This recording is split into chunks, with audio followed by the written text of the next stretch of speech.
This book goes into so many directions. It is not funny, but it's towards the end that makes this book so iconic. When you bring up Wolverine number 75 and they go, oh yeah, that's what we're going to get to. My name is Dorian, this is SEM Comics, and we're covering the complete Fatal Attraction series. Now, for all my YouTube people, you guys got it easy. You can just click on the playlist in the description and you can catch up that way. Now, for all my TikTok people, it will be a little bit harder. So because of that, I'm gonna give you a very quick recap. So just like DJ Khaled, Drake, Rick Ross, and Lil Wayne, Magneto has always been on one, but in this series, he's on one times 10. In X-Force number 25, Magneto did Cable dirty. Let me explain. So in this book, Cable pissed off Magneto to the point that since Cable is half machine because Apocalypse injected him with a techno-organic virus, it is too much to explain right now, just trust me on it. He turned his machine side inside out. And when you see him on a page, the only thing you can say is, oh, he did. So Magneto was thinking this too. So he goes to walk away and then Cable like others something. And Magneto looks back. All I'm thinking is like, all I can hear is JR in my head.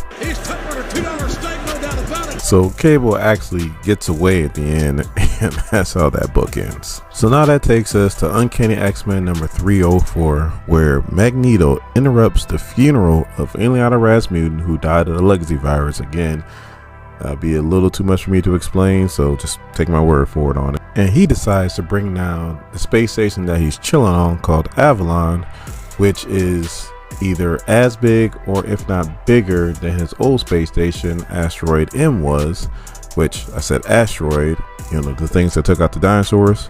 So just imagine if he did succeed and actually hit the Earth.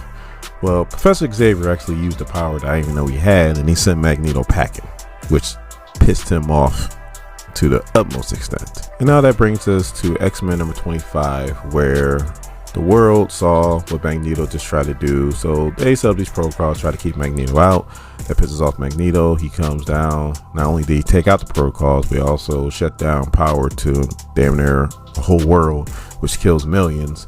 Professor Xavier tries to go up to Avalon to try to deal with Magneto. They get to fighting. Magneto winds up taking out all of Wolverine's adamantium, which is pretty much killing him now. And Professor Xavier in a fit of rage shut down Magneto's mind, turned him into a vegetable, which brings us to the events of this comic. So the book starts off with Bishop flying a Blackbird up to Avalon to pick up everybody. And come to find out, the Blackbird is not designed for space travel, so he's having all kinds of issues trying to get it back to Earth. And while that's going on, you have Wolverine that's going in and out of dream states because he's about that close to death. So you might as well say his life is flashing before his eyes. And this dream state starts off with his best friend, Victor Creed, aka Sabretooth, pretty much slashing the hell out of him. And he's in his Weapon X outfit. And that's how he got his adamantium in the first place. And then on the very next page, he's having a flashback to the last comic book where Magneto ripped out all the adamantium out of his body and tried to put him on a t-shirt. And while all that's going on, you got Professor Xavier trying to talk Jean Grey into helping him to keep Wolverine from slipping too far into that dream state, because death is definitely on the other side. So they're also going through all these flashbacks of Wolverine's having. Like right now he's having a flashback of the Weapon X program, and he's actually in the tank when they're about to inject him with the adamantium. But like I said before, they're in a plane that's not designed for space travel. So Bishop and Pedro's doing the best they can, but let's just say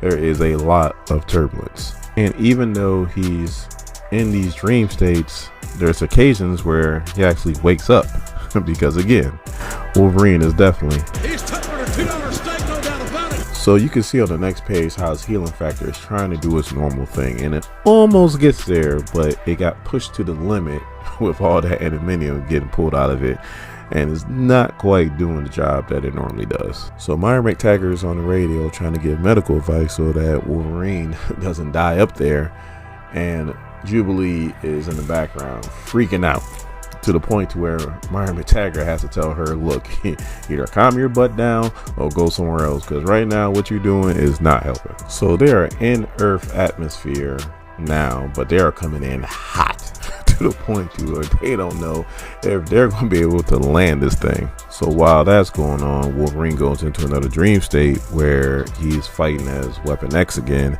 and then again they show Magneto show up and he just rips Wolverine's skeleton right out of his body, and now he's like this skin bag.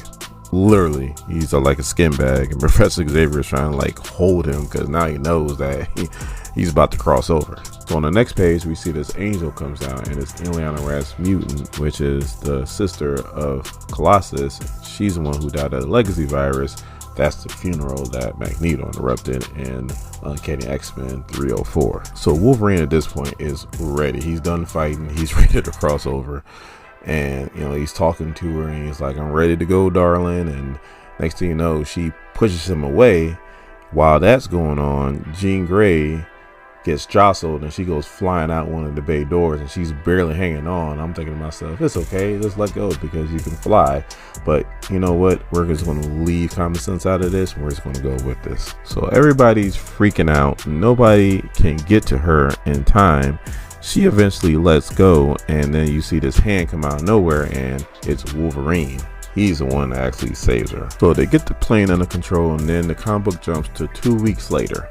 Myra Taggart is trying to keep Wolverine out of the danger room. He's trying to go in there. She's like, look, your healing factor has been stretched to its limit. You don't have adamantium on your bones no more. We don't know what kind of horrific injuries you could get inflicted if you go in there.